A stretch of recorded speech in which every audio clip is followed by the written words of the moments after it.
Hey guys, what's up? Welcome to Running Things Season 2, Episode 1. Thank you so much for being with us here today. My name's Riley, I'm your host. I'm also the managing editor over at tempojournal.com. If you were with us for Season 1 of Running Things podcast, thank you so much for coming back for the start of Season 2. I know it's been a couple months, but we promise you the wait will be worth it as we've been working on a pretty special list of athletes to bring you over the next 10 weeks for Season 2. If you are a podcast listener and you're currently out somewhere enjoying your long run and listening to the show, there is a new way to consume the show this season. We'll be appearing on YouTube every week with full video episodes. So if video is more your vibe, head on over to YouTube and search Tempo Journal. You'll find us there. Hit subscribe and follow along. Really excited about today's guest. They don't get much bigger than this. She is a Bowerman Track Club favorite. She's an American record holder. She is an Olympian. She is a multiple national champion in the US. Excited to have 1500 and 5K runner Shelby Houlihan on the show today. All right, guys, Season 2 of Running Things, Episode 1, and we are starting off at a very, very high place today. American record holder, Olympian, Bowerman Track Club favorite, Shelby Houlihan. Shelby, how are you? I'm doing well. How are you? Yeah, I'm well. Super excited to chat to you today. Thanks for taking the time. You're on off-season, right? Yeah, I am. I've taken coming up on 2 weeks, just running probably every third day, so just very chill. And how has off-season been after a strange season? Did you get to the end of the season and really crave that break, or was it a weird feeling? Yeah, actually it was interesting because we obviously raced a lot more than we would normally do. So we were racing every roughly 10 days. We didn't have a ton of meets, but maybe like 4 or 5. And when we started those meets, I was very excited. I'm like, yeah, I want to race everything. I want to like PR and everything. This is gonna be great. And then by the end of it, I'm like, I'm really ready to be done. I was getting pretty tired. You know, I feel like I haven't raced that much so close together since like high school. So it was definitely taking a toll on my body. And by the last couple of races, I was just definitely beat. Sure. And let's dive into off season a little bit. You have a lot of like well-known hobbies, I guess. You love to travel. You're a gamer as well, which I think people are just finding out recently. Yeah. What sort of things have you been filling your downtime with? A little bit of both of those things. I've definitely been gaming a lot, so maybe like 4 hours a day or so. I'm recently taken up learning how to play the ukulele, so that's I'm doing that a little bit. Getting okay at it, but for the life of me, can't get the strumming patterns down. We recently went backpacking with my sister, so that was pretty fun. I don't really get to do that stuff a lot, so it was cool to be able to, take a little bit of time to do that. I've been kind of going to the beach, all the things. I'm actually going to head home here tomorrow, back to Iowa to visit family. So I haven't seen them in a while, and I just kind of want to spend some of my break at home. Has the Houlihan got some miles on it this off season? I wish I could say that it has. I mean, I've taken it like once. Recently found out that the taillight's out, and I tried to replace the bulb on it, and turns out it's not the light bulb, it's the wiring. So I need to kind of figure out how to fix that. So it's in maintenance right now. Wow. Okay. Now let me paint a little picture. You're gonna have to work with me here on this one. So it's off season. Let's pretend there's a Bowerman Track Club end of season party, right? Like your typical office party, right? We have an office party at the end of the year. It's let's say we're at like a trendy bar in Portland, somewhere nice, but not too stuffy. Yeah. You go in, Jerry's paying. Jerry's got his card behind the bar. This is never going to happen, but I like where it's going though. I said you need imagination here, right? 2 questions. You get to the bar. 1, what are you choosing? What are you drinking? 2, what band or what musician is ideally playing for Shelby Houlihan? Oh, this is difficult. It depends on my mood. I would normally probably go for like a dark beer, but if I'm, if we're at a bar and we're gonna go dancing or something, I'm probably gonna go like I don't know, like rum and coke or something like Ooh. that. And yeah, I mean, music wise, honestly, anything like old, like not old, but like early 2000s, like R&B music, I am all about, and I will dance all night to that. Crazy that we're calling that old now, right? I know. I mean, it was like, 10, 15, 20 years ago, but yeah. Hey, let's talk a little bit more about the season that you've just had. Obviously, when it became apparent that things like national champs and whatever weren't going to go ahead, talk to me about was it Jerry that first came to you with, hey, guess what? We're going to run a bunch of sort of intra-squad races, and were you kind of immediately hyped and motivated for that, or did it take some warming up? Um, yeah, I mean, it was kind of difficult because, well, one, he didn't know that we were going to get them to be able to count until like literally the week of. And he was like, worst case scenario, we're just going to hop on the track and we're going to just, me and my stopwatch, we're going to time trial it. And I'm over here thinking like, if we're going to go after like American record pace 5K, I'm not going to do it as a time trial. Like I have no motivation to have that not count. So that was having a hard time wrapping my head around that one. Finally, when we realized that we could get it to count, take our 2 COVID tests and follow all those different protocols, I was way more excited about it. But yeah, we didn't really know what the future was going to hold up until maybe a few weeks out. We kind of knew that we were going to race to some capacity, whether that was a time trial or whatever it was. But yeah, so we ended up heading up to altitude like a month prior to those races, and we were training and like trying to stay motivated. And I was personally trying to treat it like any other year, any other altitude camp, just because I wanted that to be a space where I can really focus and do all the right things. I didn't want that to change. And yeah, so it was kind of like holding your breath to like, and crossing your fingers that we were going to be able to race and have it count. And sort of the day of the meet, did it feel like a normal meet that you would be doing throughout the season, or did it feel a bit strange? I'd say like, so the first meet we came down for, me and Carissa did a 1500, and then we came back and we paced the other girls to a 5K, to their 5K PRs. And that race didn't really feel like a typical race. It was like, all right, there's no one here. There's like just our team who's racing, and like really not many people in the stands or kind of watching. So I think we got that first meet out of the way. We realized the next one we needed some music. We let a little more people in after that, like went well. So the second meet definitely felt more like an actual meet. And yeah, I mean, obviously it's not as exhilarating as your typical like huge track meet, but I think we did a really good job. And I mean, at the end of the day, I kind of know how to race, and it was easy for me to turn that on and kind of treat it like any other race. Shelby, let's talk about your 5K. Speaking of, broke your own American record by 10 seconds. Is that, obviously you never kind of know what you're going to achieve in a race before you race it, but did you feel like you were in 14:23 shape, or like how are you feeling coming into it versus kind of after the race? Yeah, going into it, I knew that I could run. I actually predicted myself to run 14:24, so I ran 14:23.9. Wow. So that's pretty spot on. But I think, leading up to that, I didn't really have any idea what type of shape I was in.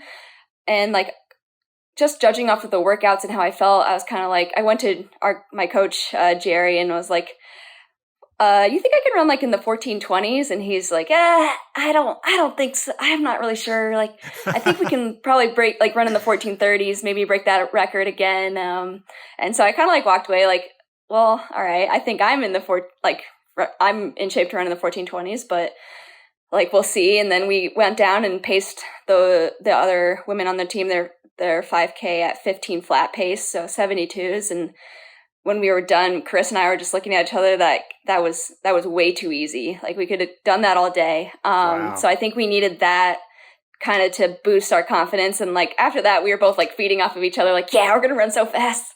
Like we're in such good shape. We can run in the 1420s. And so we kind of needed that just to like boost our own confidence. And by the time that we lined up for our own 5K, I felt like we were in a good spot. I felt like I was very confident that we could both run in the 1420s.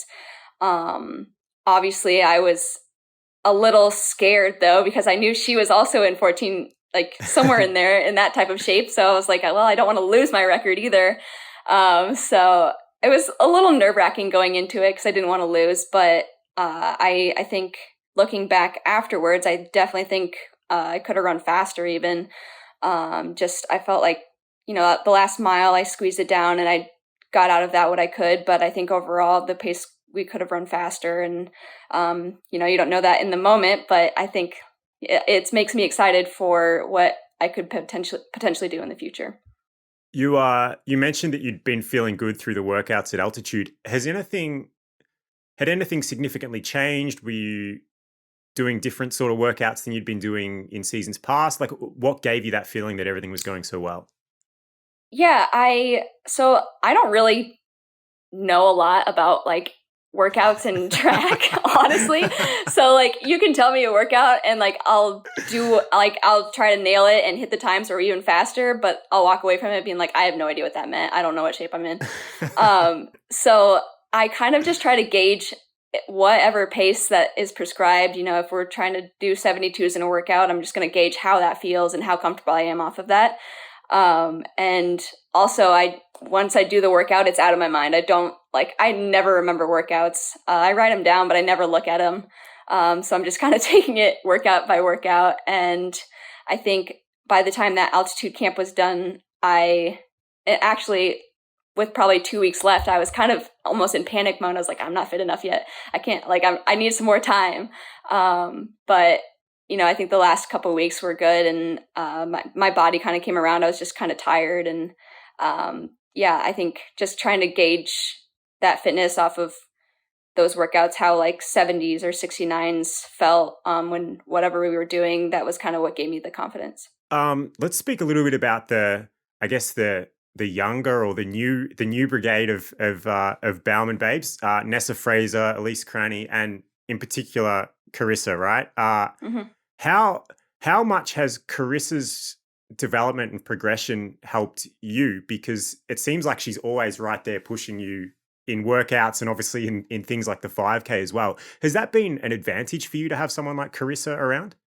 Yeah, definitely. I mean, I think Carissa's been someone for me to like you said, like she's constantly on my shoulder. I can never get rid of her, especially in workouts. And like, she just like will redline forever. Like she just will not ever fall off, which is awesome. And it's allowed me to like, I have to come to practice every day, bringing my A game. And I think we both push each other to be just a little bit better every day. And what else, like what more can you ask of in a training partner? So that's pretty cool that she's able to, especially with how young she is. Like I'm more surprised than that. And like that was her second year as a pro, and she's already just like right there with me. And it took me a few years to really get to that point. I was definitely getting dropped my first year by some of my teammates. But yeah, I mean, I think it's been great having her, just having someone that can push me as much as I can push her. Let's go back to altitude camps. We've run some pieces on Tempo about Bowerman altitude camps before. Some pretty famous photos from Courtney White of yourself and Lopez like having a big flex off and stuff like that. So yeah. going back to altitude camp, we all know those long runs where you might be out in a group of 8 or 10 and you inevitably sort of end up running next to someone. You kind of pair up throughout the run. Talk me through who's the best person to just end up randomly paired up with on a Bowerman long run? It depends what kind of mood I'm in. I think if I'm feeling like dying that day, I'll turn around and I'll run the last hour with the guys. So I'd say if that's the case, maybe like Evan or Sean. or Matthew's pretty good because he'll just talk the whole time. But I'd say for girls, I would probably pick Elise. She is one that I like. We just get into really deep convos and like just about life, and so it makes it go by really fast. But yeah, I'd probably say Elise. Now, on the topic of long runs, you've said before, I'm not sure where I read this, but you've said you really enjoy the long run and you like a hard long run. Yeah. You've also spoken about, you've said that someday the American record in the 10K has some appeal to you. And your mother Yeah. was also like a 2:35 marathoner, right? Mm-hmm. Yep. You can see where this is heading. 2028, are we marathoning? What's the future look like?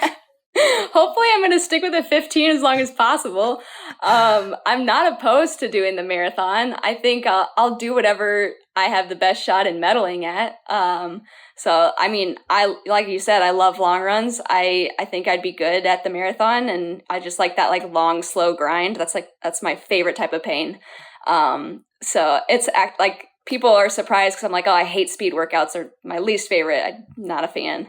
I feel like we work so hard and you get like so little mileage and like I don't know. But yeah, I'd say long runs are definitely my favorite. I definitely want to go after that 10K American record at some point. I was hoping to do it this year, but by the end of that short little season, I was just too beat after that. So I think that's gonna have to wait.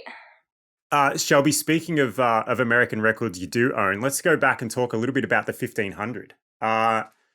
Your run in Doha was phenomenal. I mean, 3:54. Again, like similar question to the 5K question. Did you feel like you were in 3:54 shape before that final, or is that just kind of how the race panned out for you? I did actually think I was in 3:54 shape. Like I said, the workouts I felt like were pointing that way. I was clocking off like 63s ish and just feeling comfortable.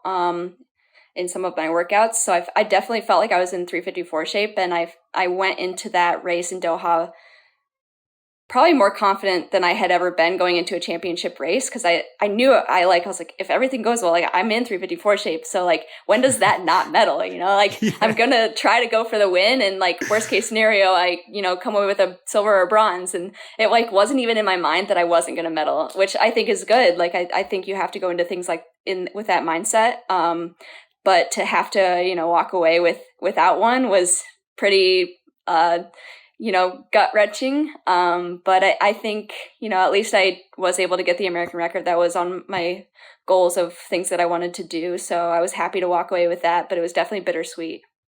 For anyone who maybe isn't aware or hasn't watched it, it's an amazing final to watch. Your 3:54, Shelby, I think I was looking at this the other day, you would have won gold at every other world champs ever by a margin of, I think the closest was a Russian in 2003, ran like a 3:57 high or something. So yeah, it must have been a strange feeling to fly home with the American record, but to finish fourth.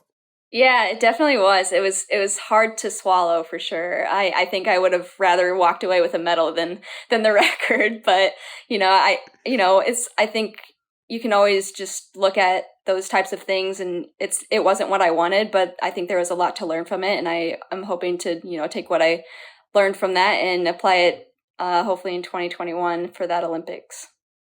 Do you, between the 1500 and the 5K, do you have a favorite in terms of the different types of tactics in each of those races, or is it just whatever you're running better on the day? Yeah, I think I like the 15 more. It's for whatever reason, I feel like my just instincts in the way I need to run that race it's a lot better. I think I'm still trying to figure out the 5K at a championship level. I obviously can go out and just like click off whatever pace it is, 69s or 70s, but I don't have as much experience in racing those tactical 5Ks, and so yeah, I definitely feel like I'm still learning that event. I would pick the 1500 any day. Wow. Okay. One more question about, I guess, the strength of the Bowerman group, right? Like it feels like, even before people like Carissa and Nessa joined, we were talking about how strong the women's group at Bowerman was. And then, every year you're just adding more and more talent, right? What's the balance like between training and working together, and then you're turning up at meets and competing against your teammates? Is that mentally, is that a funny thing to get used to? Um, I've actually handled it surprisingly well. I wasn't sure how I would handle that just because, growing up and even through college, I mostly trained on my own, and I never had many people that were there to push me. And so coming to this group, that was something I was definitely scared of. I didn't know how I was going to handle it. And yeah, I mean, I think having everyone that like having a group that we're able to push each other every day is and like hold each other accountable to do the right things, that's benefited me like so much. Like I definitely made the right decision in coming to this group, I think. And yeah, but at the same time, like we can be each other's number one fans. Everyone's out here for the same goal, and we like want to see each other do well. But when you're lining up, and we do this often, we're lining up against each other to race each other. It's every man for themselves in a way. So I don't think I'm gonna like take it easier on Carissa because she's my teammate. I definitely want to win just as much as she does, and whatever way that we got to do that is I respect that. And yeah, I mean, like I think if you saw our race at in Boston in the 3K indoors, that was like example A, like Yeah. I didn't have it on the day she beat me. She got that record, and as devastated as I was for myself, I was like so happy that she was able to get that, and like I was still able to like celebrate with her and have a good time. And so it's definitely a balance of trying to balance your own goals with like supporting your friends and your teammates. But I think we all handle it pretty well. Is it hard when naturally in a group that big, everybody is at different points throughout the season, either in their fitness or they might be injured or rehabbing. And so naturally everybody then is in kind of fluctuating moods. Yeah. Is that a hard thing to navigate at times? Like if say Emily's coming back from injury or Nessa's just had like some major surgery or whatever, is it hard to kind of be empathetic or in tune with those guys' moods when at the same time you're out here breaking records? No, I mean, I think everyone's kind of been there. Everyone's dealt with like those lows, some injuries and whatever that is. So it's easy to be empathetic towards that. I say I have kind of a hard time. I'm very laser focused on like what I need to do. So like if you're not in my immediate circle, I have a hard time like reaching out and like doing all those things. That's just the way I am. And I think that's reflective in a lot of my relationships. But yeah, I'd say overall, like everyone's been there and we've all had our ups and downs. So it's easy to be empathetic towards, people that are dealing with injuries. But yeah, I mean, as far as like the moods go, I think everyone handles it really well, and no one's like there trying to bring everyone else down. So now the famous Shelby Houlihan game face. yeah. Is that something that took some practice in your high school and college years, or is that just something that's come naturally to you? Because it appears as like the polar opposite of how you are everywhere else in life, but when you get on that track, it's if looks could kill.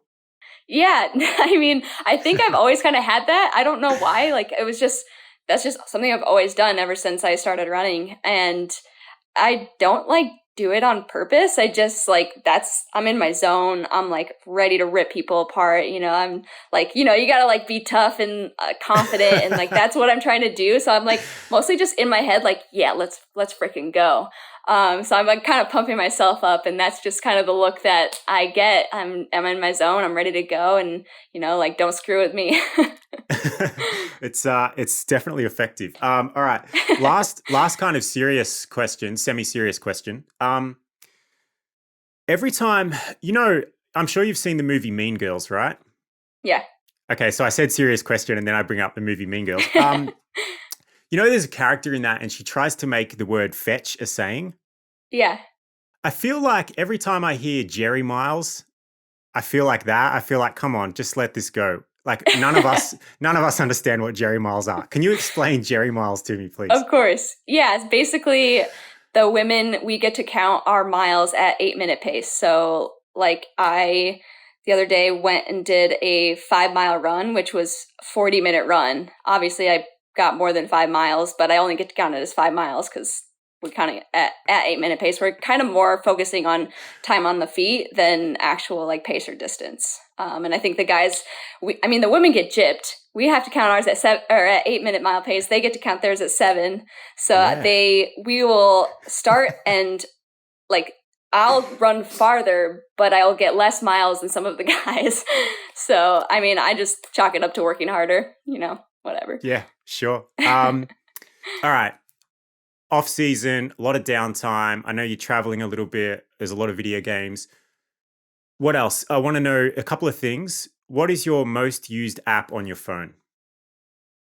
Ooh, I would probably say like iMessage or like maybe Instagram. Those are probably my two.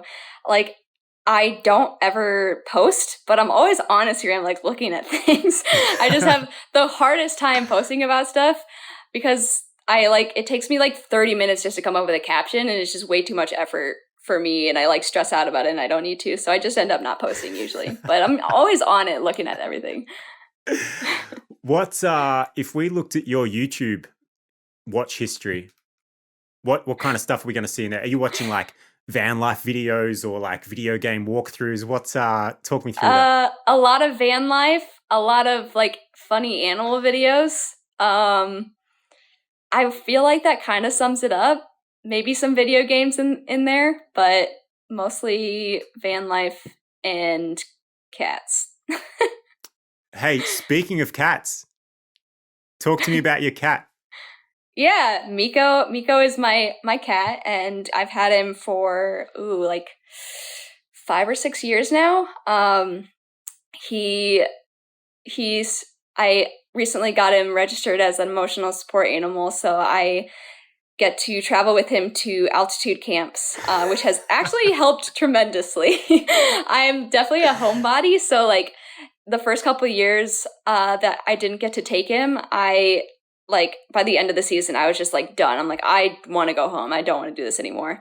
And since having him, I think the first year that I brought him was 2018, which also happened to be like my big breakout year. And I don't think it's a coincidence that Miko maybe had something to do with it. Maybe not, but yeah, no, he's great. He mostly is cuddly, eats and sleeps. That's about it. I feel like in some ways he is the Bowerman Track Club cat because he's always showing up on like Instagram posts or everyone's talking about him. I interviewed Emily in April 2018. So, 2.5 years ago, and she was talking about him in that interview. So it just feels like he's becoming famous. Yeah. Okay.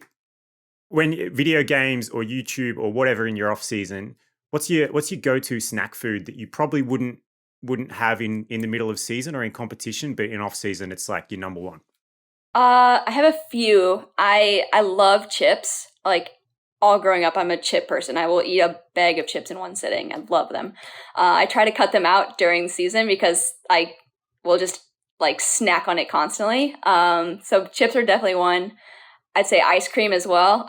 Always I'll have ice cream every night if I could, which isn't great for, every once in a while it's fine, but the amount that I consume is probably not great for training. And then I'd say recently I am getting like very big into candy. I'm pretty sure I have like 3 cavities in my mouth right now. I'm seeing the dentist next week, so I'm very nervous about that. But yeah, like right now even I have I think I have Sour Patch Kids downstairs, peanut butter M&Ms, Nerds Chewies, and like Starburst jelly beans. Like I just have bags of candy downstairs, and that's a more recent thing that I've acquired over my break.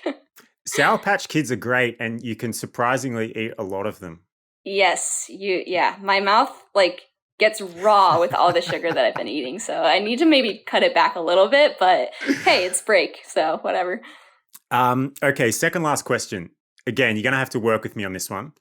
Mm-hmm. If you could only run in one pair of shoes, right? But you've got to do everything in these shoes. You've got to do your long runs, your track workouts. You got to race in Tokyo next year in this one pair of shoes. So you've got to do so much in these shoes. Which pair of shoes would you go with? I don't have I don't know a lot of shoes. Like, I just stick with what I know and like what I'm comfortable with. I would honestly, like, if I'm going to do everything, I'm probably going to go with like the Vomeros. Classic.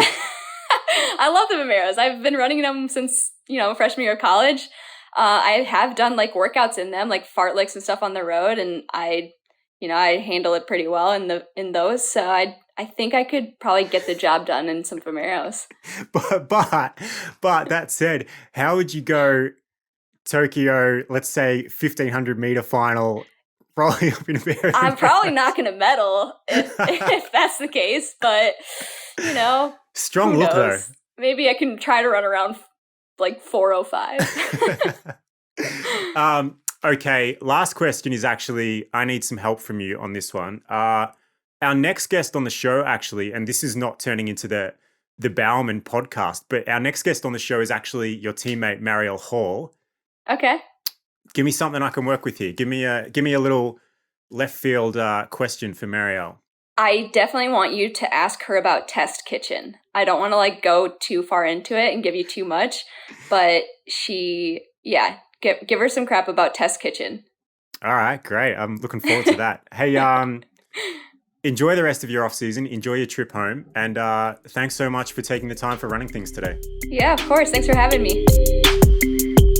I hope you guys enjoyed that chat with Shelby Houlihan today. I found it really interesting to hear about her mindset in a pretty interrupted 2020 and how she was still able to achieve some pretty impressive feats on the track. Personally, I also loved hearing that she's a fan of Sour Patch Kids.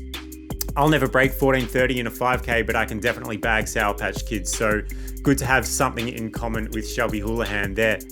Guys, however you've consumed this product today, thank you so much for being with Tempo on Running Things. If you are listening as a podcast, enjoy the rest of that long run. If you are with us on YouTube, thank you so much. We're really excited to bring you guys fresh YouTube content every single week. If you are on YouTube, do us a favor, give us a little subscribe down the bottom. And next week, we'll bring you our chat with Marielle Hall. Looking forward to that one, guys. Thank you so much.